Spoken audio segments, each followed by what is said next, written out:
Hey everybody, my name's Aaron. Welcome back to the channel. Well, I'm at it again. This time I have another HDMI mod using the RGB to HDMI device I sell in my shop. Only this time, we're going to be talking about the Atari ST. Now, I'm fortunate enough to have one of these original Atari ST 1224 monitors, and it's working great. The color is still working great. There are no problems with the picture, but there are some times when you don't have one of these monitors, and you might want to get HDMI quality video out of your Atari ST. What if we could go from this to this, an HDMI output with 1080p resolution that's able to connect to any device that supports HDMI? Well, we're going to be doing just that on this episode of the Retro Hack Shack.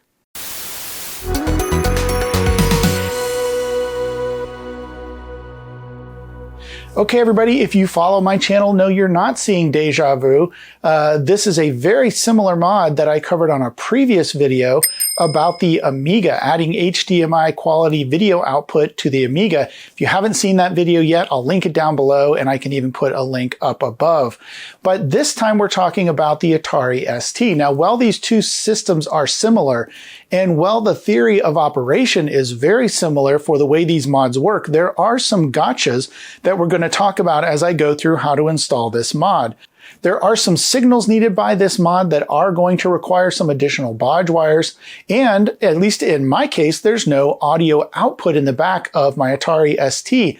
So we're going to have to rig something up so that we can get audio, as that can't be passed through the HDMI connection easily. I did think of some initial reasons why you would want to do this over just using a CRT, if you can even find a CRT. Like I said, they're getting to be quite hard to find these days. In the previous video, I mentioned that you might want to hook this up to a projector or up to the TV in your living room, or you might even want to use video capture if you're doing a speed run or a video like this one.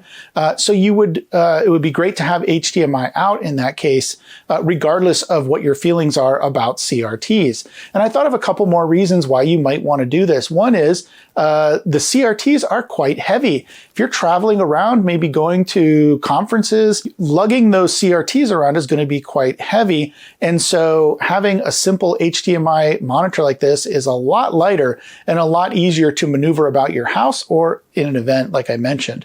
And one more reason I thought why it might be good to have a mod like this, and that is because CRTs can produce quite a high frequency tone. Now, I can't hear that anymore. It sits at about 15 kilohertz, and my ears are old enough that I don't hear any of my CRTs at all. If I'm hearing a signal, it's not the typical whine that you get from the flyback transformer. But my kids can certainly hear it, and they let me know in no uncertain terms that it really bothers them. And perhaps you can still hear it too. Not every vintage system collector is over 40 like myself, but maybe some of you are younger, and that CRT whine that we always heard as kids and kind of got used to is bothersome. And so if you're playing a long series of games or using the computer for a long time, again, that might be another reason why you might want to go to a solution like this. So with all that being said, let's go ahead and install this mod, and then we'll take a look at some Gem Desktop, for example, and some games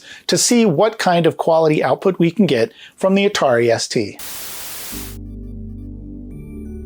Okay, well, let's talk a little bit about what you're going to need to do this mod. So first of all, you're going to need an Atari ST, and not just any ST, but something of the earlier vintage. Pretty much all of the STs will do, but not the STEs. So this would include things like the Atari 520 ST, the 1040 STF or M or FM, but not the E. Even the Mega ST should work fine. Really, it comes down to the type of video shifter that's inside this thing. A 40-pin video shifter will work, but the 84-pin video shifter will not work. If you're still unsure what kind of video shifter you have in your model, you can just ask around in the online forums or consult the schematic for your particular model of the Atari ST. And you could always do what we're going to do here in just a second, grab a screwdriver and break your Atari ST open. Take a look for yourself at what chips are in there. You're also going to need a Raspberry Pi of some sort. You can use a Raspberry Pi Zero You can use a 0W, a 2.0, a 3B, a 4B. Any of those modern Raspberry Pi models will do. So since they're scarce and in high demand these days, perhaps you've got one of the other models laying around and that'll work just fine, although it won't look quite as nice since the main board here, which I'm going to get to in a second, is designed in a way to fit exactly on the Raspberry Pi Zero. So looks-wise, that's the best way to go, but it'll work on any of those other models as well. And here you can see the main board, so you're definitely going to need one of these. You can buy all the other products besides the Raspberry Pi on my shop, retrohackshack.com/shop. The next thing you're going to need is this 12-bit extender board. Now this extends the inputs to the CPLD main board out through the side so that you can simply hook up one of these ribbon cables. And if you wanted to, you could solder each of these wires to the correct signal on your particular computer in order to pick up those signals and pass them along to the CPLD board. However, what I recommend, especially in this case, is using one of these pickup boards. Similar to the Amiga pickup board I talked about in that other video, but this connects directly to the shifter chip, and then you can connect the 16-pin cable to it. And there's 3 other signals you need to connect, which I'll talk about in a minute. So the pickup board is going to be installed inside the computer. Everything else, though, will be located out of the computer. And that's what I love about this solution, especially with Raspberry Pis being so expensive these days.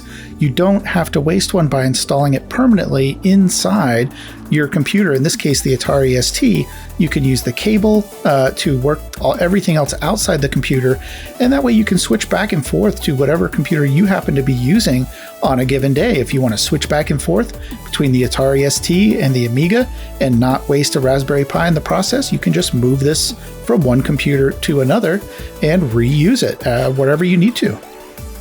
You're also going to need a few tools. You're going to need a screwdriver, obviously, to open up the Atari ST, and you're going to need something to pull out the video shifter chip out of its socket. But in this case, you're better off getting a cheap chip puller because there's not a lot of room around the shifter chip to pull it out, and this is going to do a much better job in this case.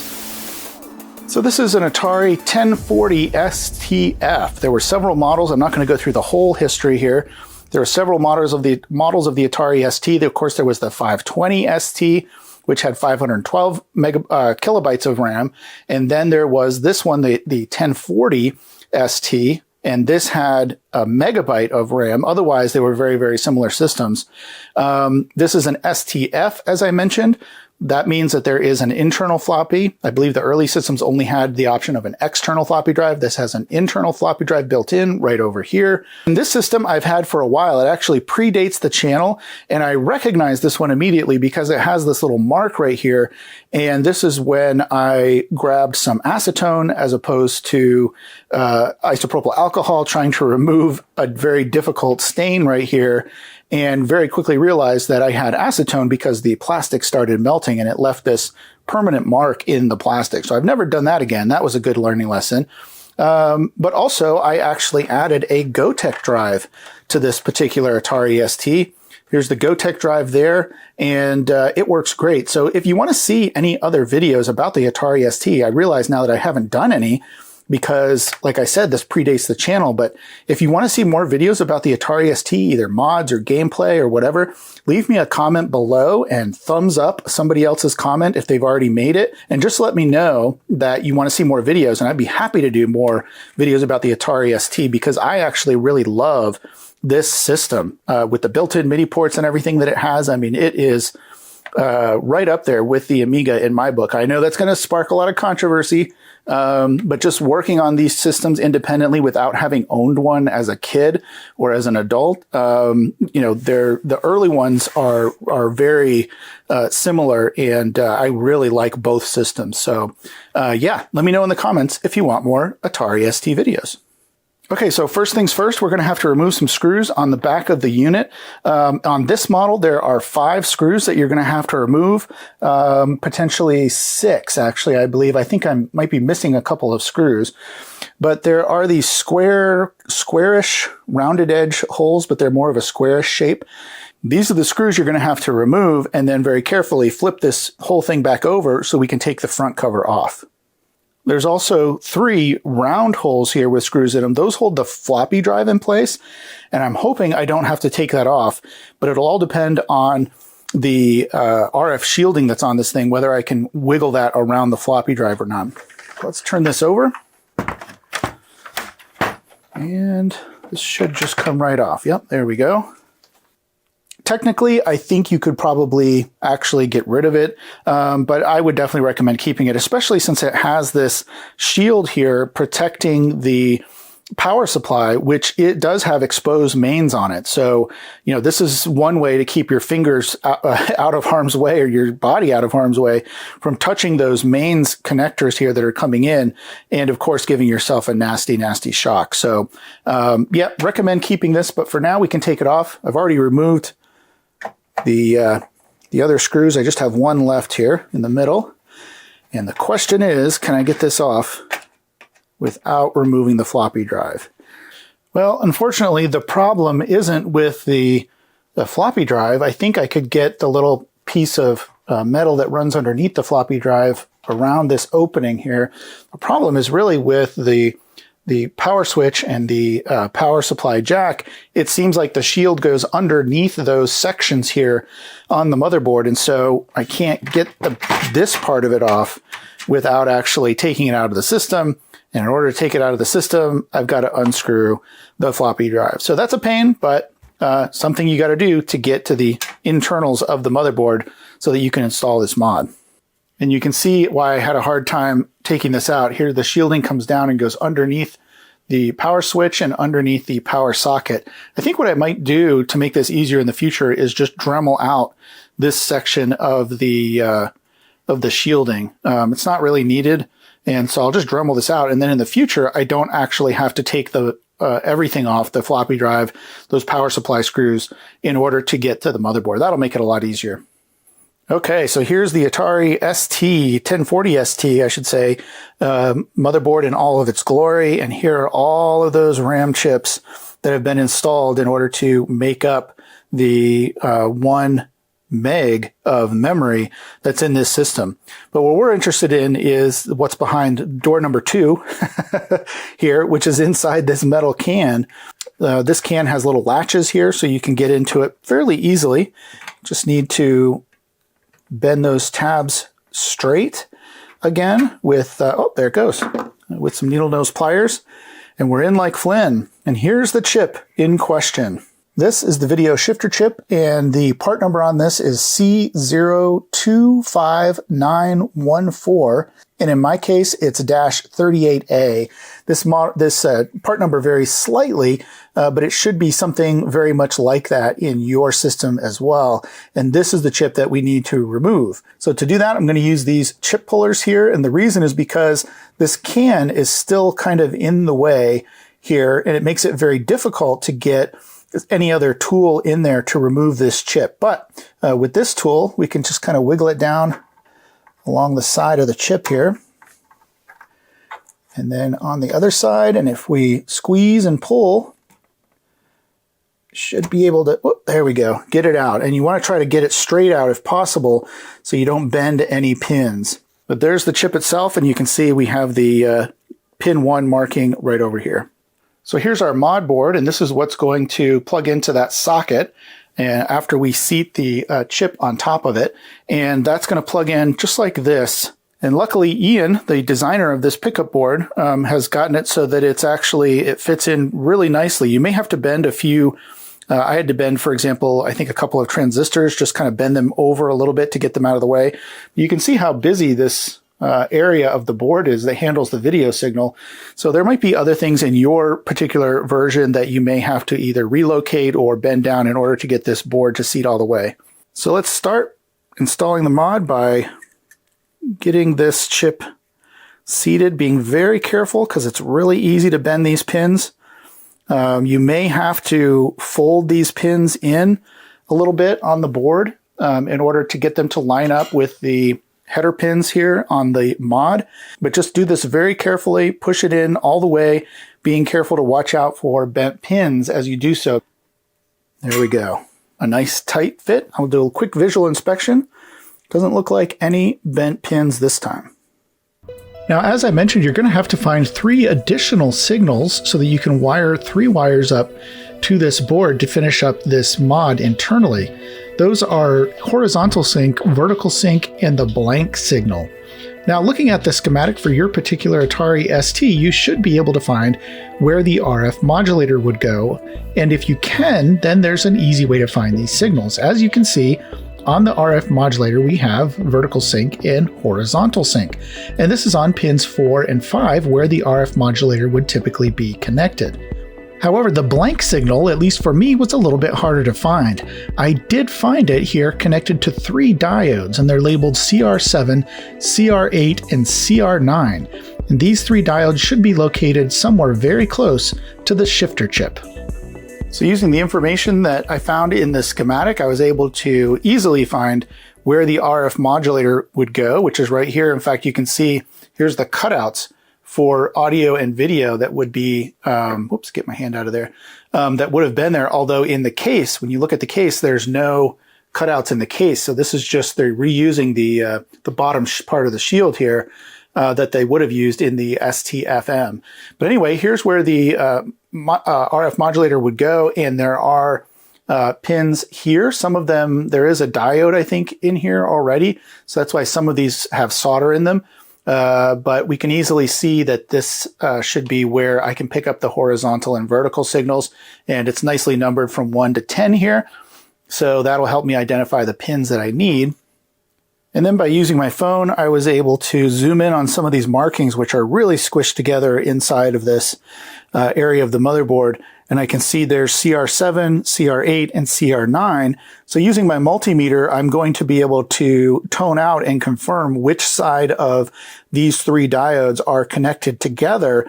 And it should be, based on the markings on these diodes, it should be this side rather than this side down here. And then that'll tell me where I can get the blanking signal from. Yep. Sure enough, it is the top side of these diodes. So I can connect that blanking signal to any of those areas right there, any of those 3 pins on this side of these diodes. Now, before I solder everything together, or at least the wires that I need, there's a problem because this metal, the top of the metal can here, actually won't close all the way with the mod inside. Not only that, but I've got to run some wires from the outside of the metal case inside the metal case. So I think the easiest way to correct for this particular problem is to go ahead and take the top of the metal can here off. And because there's not as much RF interference going on and different types of signal interferences going on these days, it shouldn't have any effect on the video signal or anything else with the Atari ST. So let's just go ahead and cut this off. I guess if I really wanted to, I could always come back and solder it back on if worse came to worse. There we go. That'll make it a lot easier. And it'll eliminate some reflection that's messing up my camera. The next thing to figure out is how I'm going to pass the 16-pin wire out the back of the system. And a couple ways to do that, of course. I think you could sandwich this in between the shielding and the plastic if you really wanted to, or maybe cut just a little bit out and do that. But since there's already these 2 holes here in the back here, at least in the back of the bottom of the metal shielding, I'm going to go ahead and cut out a little section here to pass that cable through. And then I'll have to also cut out in the back of the case in the plastic using my Dremel. I'll have to cut a matching hole right here because, as I said, there is not a matching hole here today because the case is built for the STF and not the STFM, which had the modulator here. So I'm going to cut that out real quick as well. And now what I've done is I've put the bottom plate back into the case, and I'm just going to mark where this cutout needs to be for the so that I can cut this plastic, the back part of the case, again using the Dremel tool.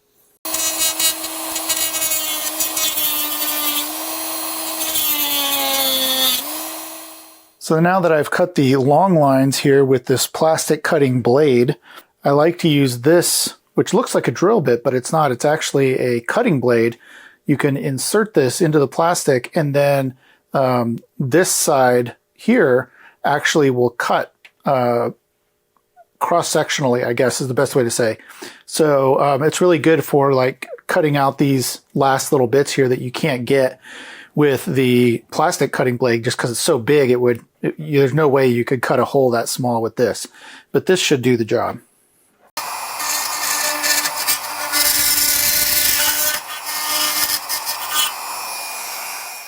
So not a bad start from the rough cut. Now I can go back and either clean that up with that routing bit that I just showed, or with a rasp or file to clean up these edges. Now once this mod is in place, it's going to be a fairly tight fit. So I want to go ahead and connect all of these wires up, cables up. Before I do that, there is a marking for pin 1 here, so you want to make sure that lines up with the red stripe on the cable. Like that. Get the blanking wire, the blanking signal, and vertical and horizontal go in. Now all we have to do is line the pins up very carefully, push everything into place. And I think that's good. You'll notice there's just enough room for this IDC connector to fit inside of the rest of the can. I guess you could take the rest of the can off if you wanted to desolder it, but there should be just enough room for that to fit in there nicely. Yeah, I think it all looks pretty good. Okay, there's one more thing we need to do, and that is to hook up a connection for audio.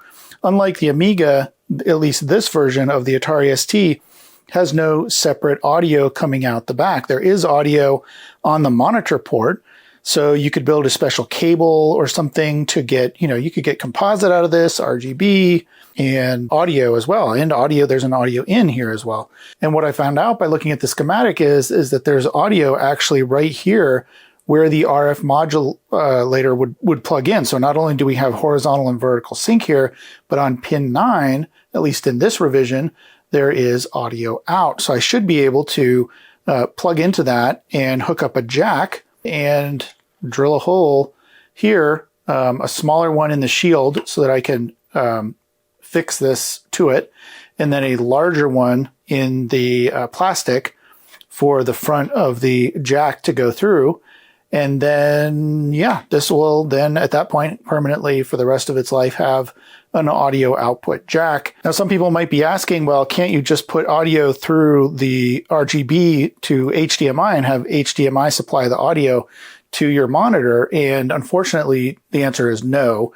It just doesn't work that way. There's no way to combine the signal in the Raspberry Pi effectively to get it to come out through the HDMI port. So what you need to do is put in the audio jack and then use a combiner that you can get on Amazon, an HDMI audio combiner that will do that for you, but then that's an added expense. So if you want to try that out, see if it works, by all means, go ahead. For me, for my purposes, it's just fine to have a separate audio source, and then I'll just pipe that into some computer speakers or some separate speakers somewhere along the way, and that'll be just fine. Unfortunately for me, that means that I have to take this all apart again so that I can drill the right size holes and get that audio jack installed. But as long as I'm in here, you know what? It's probably worth it to go ahead and do that. Okay, so right here is where I want to put the audio jack. And I'm actually leaving space here in case I ever want to go back later and add a composite output. I don't know why I would want to do that if I have this nice HDMI setup, but I'm just going to leave that space there just in case. You never know. So right there is where I want the audio jack to be.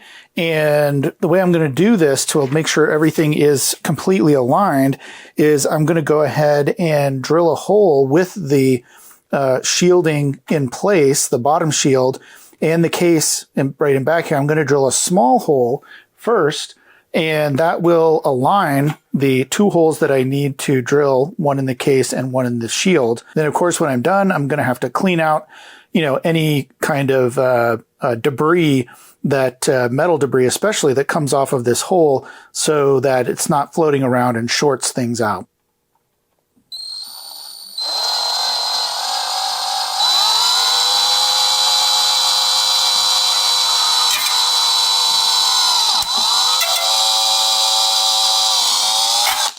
There we go. There's my alignment hole.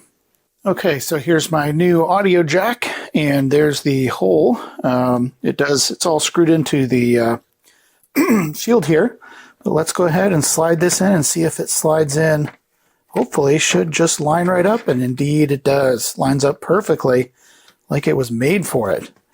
All right, so I've got a speaker connected. Let's just do a quick test and see if my little audio out mod works here. Here we go. Whoa, hello. That doesn't sound good. Computer's booting, but oh, that sounds awful.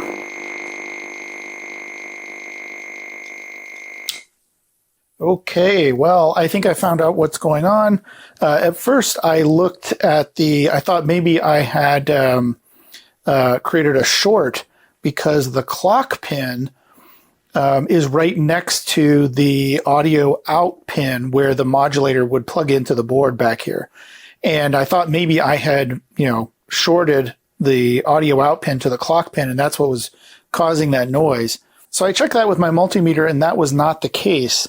And then I thought, well, sometimes, when you hit the keyboard, like let's say you press a keyboard down and it auto repeats, sometimes you'll get that beeping sound.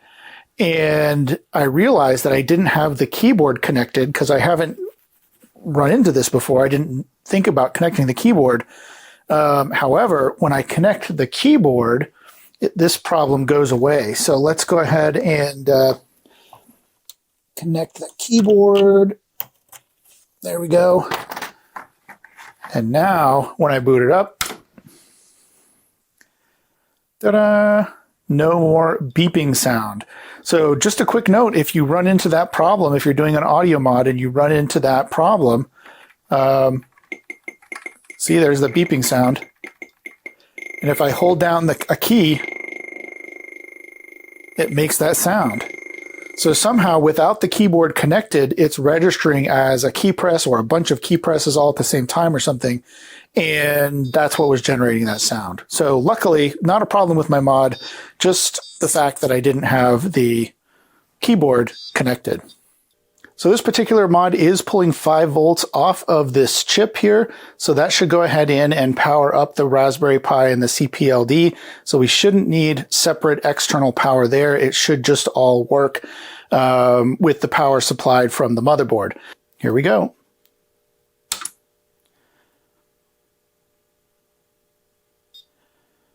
Well, I've got a signal. We've got a gray background. It says Atari ST 60 Hertz, so that's important. If it doesn't say 60 Hertz, you can go ahead and go into the profiles and change the profile for the 60 Hertz or 50 Hertz profile for the Atari ST, depending on what region you're in and what you are trying to do. But in my case, this is an NTSC model, so I definitely want Atari ST 60 Hertz, and so far everything looks great. I know it's anticlimactic to see a gray screen like this, but this is actually a really, really good sign. We just need to wait a minute for the disk activity to time out, and it should bring up TOS with the GEM desktop because this has the TOS ROMs installed. They're actually, oddly enough, underneath the power supply here, but there's 6 ROMs there running TOS, and it should have the GEM desktop. Oh, there we go. There we go. Perfect. Oh, look how great that looks.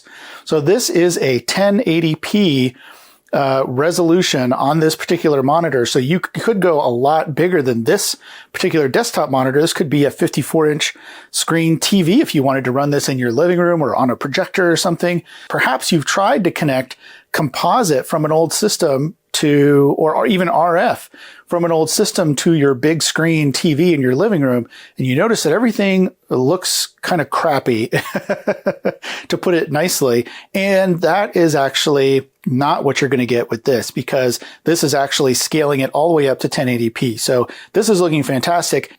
Okay, everything is back together, and I've hooked up a mouse and my gamepad. This one still says Amiga from when I made this for the Amiga. I'll have to make another one of these and put an Atari ST sticker on there. If you want to see me make one of these for the Atari ST to see how I did it, just let me know in the comments below and I can make that happen.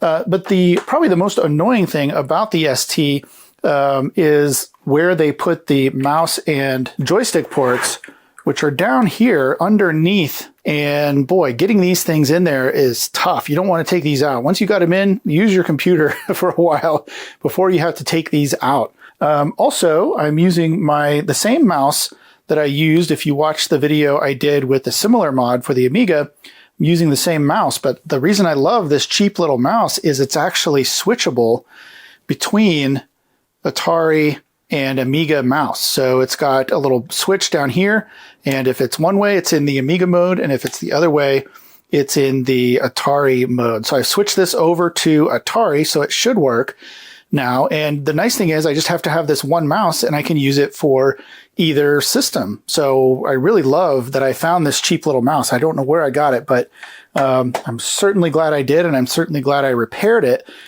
when I was working on my Amiga. So if you missed that, you can go to this video that I'll link up above, up there, and watch me repair that mouse and explain how it works. Okay, I am going to boot back into TOS and the GEM desktop because I know you can switch the resolution there, and I want to see how the RGB to HDMI handles the larger size resolution. Okay, now there are a few things you might want to do if you're having issues, especially with little sparkles showing up or thing pixels that don't look quite right or are sparkling. You might want to go into the menu, and I've shown this on the video I did for the Amiga, but you might want to go into the menu here and go down to auto calibrate video sampling. Now, before you do this, you just want to make sure that you're seeing a static screen. So this could be, you know, like in this case, we're at the GEM desktop. Nothing's changing. I'm not moving the mouse around. Everything is static here. So there's not going to be changes from one frame to the next as the RGB to HDMI device sees them. So once you've got a static image on the screen, you can do auto calibrate video sampling, and that will go through and cycle through all the different sampling phases that it can set, and it will pick the one with the least amount of errors and set that for you. Now in this case, it looks like there's no errors. Well, there's a little bit of errors on phase 4. Phase 5 looks okay. So anyway, it'll go through, it will try to detect any of those errors, and it'll pick the phase that has the least amount of errors. So in this case, it picks sampling phase 6. That looks fine to me. So I can press menu again to save configuration. The other thing you may want to do, if you're having any issues, like this is absolutely perfect. There's nothing I need to do in terms of geometry, but in some cases, the picture might be pushed down or pushed up or pushed to one side. And if that's the case, you can go into the geometry settings in the menu, and you can change the horizontal offset and vertical offset, for example, to move it up or down or left and right. And you can change the width and height there too. And in this case, you also want to make sure that your sync type is set to negative horizontal sync and negative vertical sync. It should be set that way by default in the profile, the 60 hertz Atari ST profile that we selected. But just in case, that option's there, so you can take a look at that as well. Is my mouse working? Yes, it is. Yay. This is the first time I've actually tested it on an Atari ST. So I'm glad to see that that little switch is working. Yeah, so here we go. So we can set this to medium resolution. Let's go ahead and see if the RGB to HDMI device will automatically recognize that, or whether I have to change geometry or something. Drive A is not responding. Well, because there's nothing in drive A. Let's go ahead and plug in my SD card to the Gotek, which should give it a drive. I don't know why it's looking for drive A, but whatever. I guess that's just what the Atari ST does. Oh, look, there we go. And this is, from what I can remember, I remember running this on the actual monitor, and this is exactly what it does. It kind of stretches things out a bit vertically to get that higher resolution. So yeah, this is working just fine. So I'm just booting up Space Harrier just to see if there should be some sound at the splash screen when it comes up.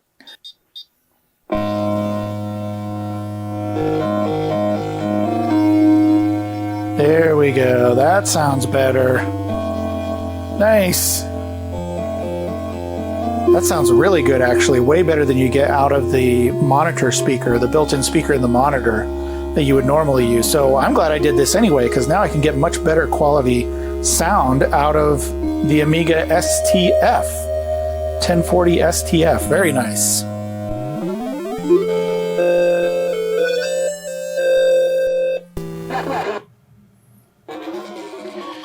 All right, well, I've got to say my first impressions are really good of this game. I mean, I remember playing this in the arcade. I've never played it on an Atari ST before, but it looks really, really good. The sound is actually excellent coming out of that audio mod that I did.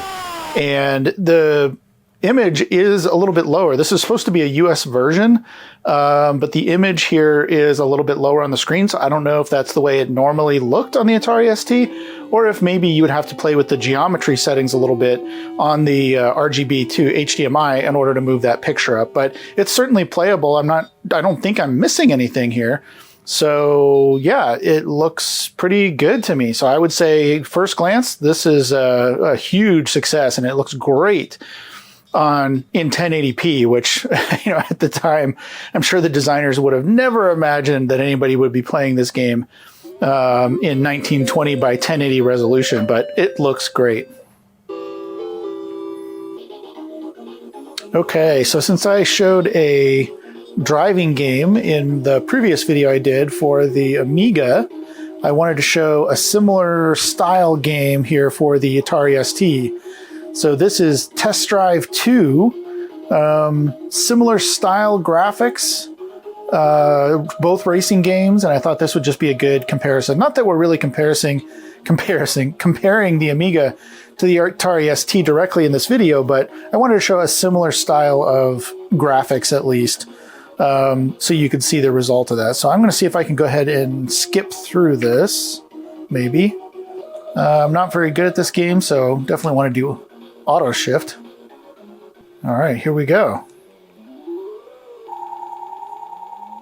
And I think the point of this really is just like to marvel at the graphics and basically just not to hit anything, right? But you can see the graphics here are really, you know, fantastic. I mean, I never played this on the Atari ST itself, but here I am doing about 220 on this road here. No problems at all. Oh, maybe problem. Whoa, I almost hit that cop. Okay, maybe I should slow down as I was about to brag about my driving skills. Yeah, it takes a little bit to get used to the controls here, but everything looks great. No glitches. Everything just works.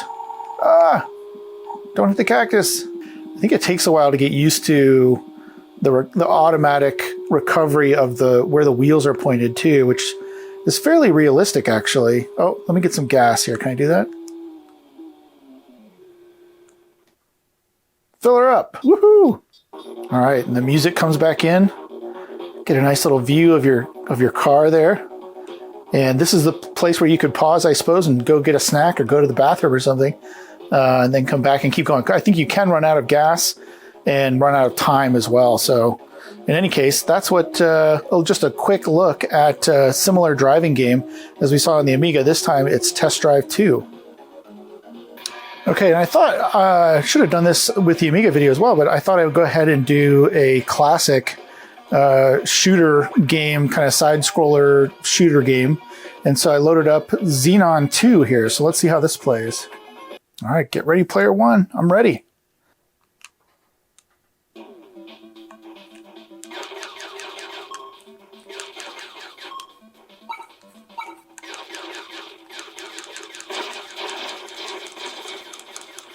Yeah, the graphics look great here, no problems. Ooh, I can shoot backwards now.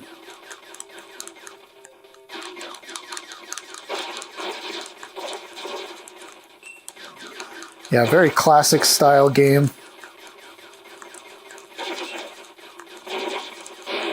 Oh, I died. Graphics look great. There's definitely no problem with getting HDMI output with these graphics. These two games that I've just played have both been essentially full screen. Now the RGB to HDMI is set to give an accurate representation, so there's black bars, but that's on purpose so that you get the right aspect ratio. And for me, it did that automatically. So you could stretch it out if you wanted to, but no reason to do that. But I think it looks better in the normal aspect ratio. So overall, the results for this particular mod are amazing. Not quite so difficult to install, although you do need to know how to solder so that you can hook up those bodge wires. But even with that, really 3 or 4 wires to hook up and you're on your way. So anybody with a little bit of soldering skill, the ability to check out a schematic, should be able to do this mod fairly easily and get high quality HDMI output for your Atari ST. Now, I want to say a big thanks to the maintainer of the project, Ian B. He's a great guy, really smart, and is able to make changes to the code on the fly, and also helps to produce the boards that I sell on my website, and I give a portion of the proceeds from the sales of those boards back to him so he can keep running this project and keep delivering great solutions for the vintage systems we all love. So that's going to wrap it up for this episode. I do want to say thank you to all my new subscribers. The subscribers have been ticking up quite regularly over time, so thank you for all of the new subscribers I have. I hope you're enjoying the content, and a big thank you to my patrons whose names you'll see in the credits in just a minute. Patrons get early access to my content, bonus content, and ad-free content. So if you're interested in any of that, head over to Patreon and sign up. And I think that'll about wrap it up. So until next time, thanks for watching. Patrons receive ad-free and early access to content after the episode commentary, and of course, your name in the credits. If you liked that episode, here's a few more you might enjoy, and I thank you for your support. End of line.